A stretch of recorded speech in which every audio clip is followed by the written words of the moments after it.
Olá, vamos agora começar a aplicar as nossas noções de derivadas, derivadas de ordem mais alta, derivada de funções elementares e tudo aquilo que já estudamos, a alguns casos específicos.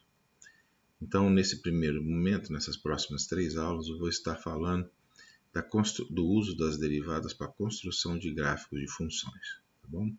O tema é um pouco longo, então eu dividi em 3 aulas. Essa é a primeira. Então vamos lá. Vamos pensar como é que eu caracterizo máximo e mínimo de derivada. Mas antes disso, vamos pensar um pouco em como nós vínhamos estudando gráficos de funções até aqui. Geralmente, quando eu tinha uma função, ou ela era uma função elementar, que foram estudadas muito extensamente em pré-cálculo nos vídeos que já estão nesse canal, ou então eu tinha a necessidade de ficar atribuindo pontos e para os valores de x e obtendo valores de y através da função. Ora, esse método é muito ruim. Tá? Você pressupõe que os pontos que você está colocando são realmente significativos, mas isso você não tem como dizer porque você não conhece a função ainda. A técnica de se usar as derivadas para caracterizar a função, o gráfico da função, ela se baseia justamente na possibilidade de usar a derivada para caracterizar comportamentos típicos e importantes da função. Então você tem a garantia de que você está trabalhando com elementos que são relevantes para o gráfico da função. E dois desses pontos, alguns desses pontos são justamente máximos e mínimos que a função possa eventualmente possuir. Vejam só, temos aqui um grande gráfico. Nós temos aqui várias situações interessantes. Nós temos aqui um caso como esse, que é tipicamente um ponto de mínimo local, isso é muito importante, tá? Aqui nós temos um ponto de máximo, aqui nós temos um ponto de mínimo, ponto de máximo local, ponto de mínimo. Aqui é um ponto que tem uma característica muito interessante, ó, que aqui vem uma curva com concavidade para cima e passa para uma curva de concavidade para baixo. Isso vai ser estudado também. A mesma coisa acontece aqui. Concavidade para cima, concavidade para baixo. Então, tudo bem. Esses pontos aqui, esse aqui, todos eles podem ser caracterizados pela interpretação gráfica da derivada. Ou seja, a derivada vai nos permitir caracterizar todos esses pontos aqui, sejam eles pontos de máximo, sejam eles pontos de mínimo, ou sejam eles pontos de inflexão, que é como nós chamamos esse tipo de situação em que as concavidades mudam de sinal, tá bom? Tudo isso vai poder ser trabalhado com a ideia de derivada, porque a derivada é justamente a declividade da reta tangente. Então vejam, aqui eu tenho uma reta tangente, aqui eu tenho uma reta tangente, aqui eu tenho uma reta tangente. Então, em todos esses casos, o fato da derivada ser uma reta tangente vai nos permitir calcular essa situação. Essa situação aqui já é uma situação um pouco diferente, mas que pode ser caracterizada de forma equivalente pela derivada. Mais adiante eu posso falar sobre isso, ok? Então, essa é a ideia. Em todos esses casos, menos esse aqui que eu mencionei, a reta tangente está tendo o quê? Uma declividade nula. Né? Então, todos os pontos de máximo e mínimo locais, e até mesmo os de inflexão, menos esse aqui, a derivada primeira, que eu estou escrevendo com essa linha aqui em cima, né? Já disse que pode ser escrita dessa forma, ela se anula, tá certo? Então esse é o primeiro critério para se dizer quando é que uma função pode ter um máximo ou um mínimo. Veja, eu não consigo discernir pela derivada primeira se é um máximo local ou se é um mínimo local, porque ambos têm o f' de x, no caso aqui seria no ponto x2, né, igual a zero, Nesse caso aqui seria o f' de x4 igual a zero, ok? Eu não sei dizer se só pela primeira derivada se é o mínimo ou o máximo. Então eu vou desenvolver um critério que me permita dizer quando que é mínimo e que é máximo. Esse critério, na verdade, vai estar baseado também na derivada, só que a derivada de ordem mais alta. Tá? E a razão para isso é a seguinte. Vamos pegar um outro gráfico aqui que fique mais fácil observar. Nós temos aqui um ponto de máximo, outro máximo. Nós vamos estar analisando inicialmente apenas os máximos. A análise para os mínimos é similar, nós vamos fazer daqui a pouco. Então vejam esse ponto de máximo que aqui está. O que acontece com a derivada desse lado aqui e com a derivada desse lado aqui? Nas vizinhanças do ponto A, que é o ponto que nós estamos considerando, eu tenho o quê? A derivada segunda vai ser a variação da derivada primeira, isso nós já vimos, né? A derivada segunda nada mais é que a derivada da derivada primeira. Então, é uma variação. E aí, desse lado aqui, eu vou ter uma reta tangente, não em cima do ponto, tá? Mas nas vizinhanças do ponto, eu vou ter uma reta assim. Do outro lado, vou ter uma reta desse outro jeito. Vejam que para valores de h tão pequenos quanto eu queira, mas não zero, eu tenho uma reta tangente com valor positivo, né? Essa reta tem coeficiente angular positivo.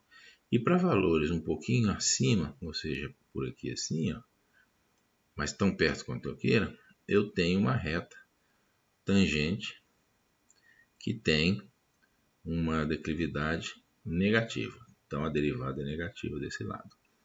Mas vejam, a derivada segunda eu poderia escrevê-la como sendo a variação da derivada primeira, que está aqui.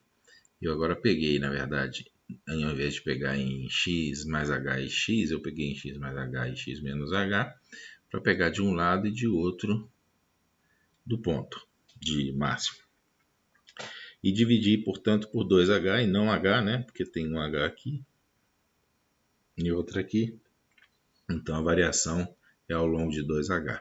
Mas vejam, esse termo aqui, ó, ele é negativo. Esse outro aqui é positivo, mas está com um sinal negativo. Então, na verdade, o resultado disso aqui é necessariamente negativo. Então, eu já tenho um critério, que é o critério de máximo, e quando a derivada segunda dá menor que zero, você então tem um ponto de máximo, né? Ou seja, se o critério é se a derivada primeira deu zero, então você sabe que tem um extremo, pode ser máximo ou mínimo. Mas se a derivada segunda, no mesmo ponto, der menor que zero, então necessariamente você tem um máximo. Então esse é o critério para se calcular se um ponto é mínimo ou máximo, ok? Vamos pegar agora o caso dos mínimos. A ideia é mais ou menos a mesma função, só que agora eu vou estar analisando esse ponto que está aqui. Então eu posso agora, nas vizinhanças do ponto A, que não é mais A, né, que é o ponto de mínimo, e aqui é o ponto zero, certo? E eu vou ter, de novo, a variação da f.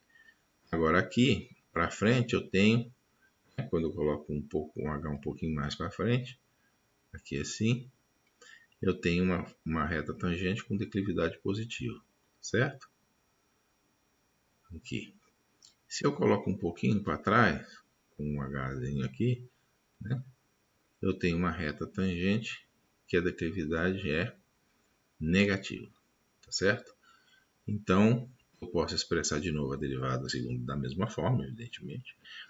Eu tenho aqui o termo, a declividade da reta tangente à direita, que essa aqui é positivo, foi dito aqui, maior que zero. Essa daqui é negativo, como foi mostrado aqui, mas com sinal negativo ela fica positiva. Então isso aqui necessariamente é positivo, e isso aqui me dá um critério de mínimo. Então qual que seria o critério de mínimo? A derivada da função no ponto zero, né, que eu estou considerando o ponto zero aqui, C0, e a derivada segunda, no ponto zero, ser maior do que zero. Se isso acontecer, você necessariamente tem um mínimo. Ok? Então, esses são os dois critérios associados a pontos de máximo e de mínimo. Você pode ter aquela situação que eu falei de pontos de inflexão. O que acontece na inflexão? Você pode ter uma função que vem com a concavidade para cima e de repente ela muda a concavidade para baixo. Então olha só o que acontece, isso é bem interessante. Ela vem aqui com uma reta tangente assim, só que olha só nesse ponto o que vai acontecer. Quanto mais próximo eu estou do meu ponto de inflexão, que é esse ponto A aqui, então esse aqui seria A mais H, esse aqui seria A menos H. Quanto mais próximo eu estou, mais as tangentes se aproximam. Então, na verdade, o que eu tenho aqui é que o valor, esse valor aqui, que foi o valor que eu disse para a segunda derivada, né, vai ser o que? Esse valor aqui é a derivada um pouquinho depois do ponto A. Aqui no caso eu chamei de x. Né?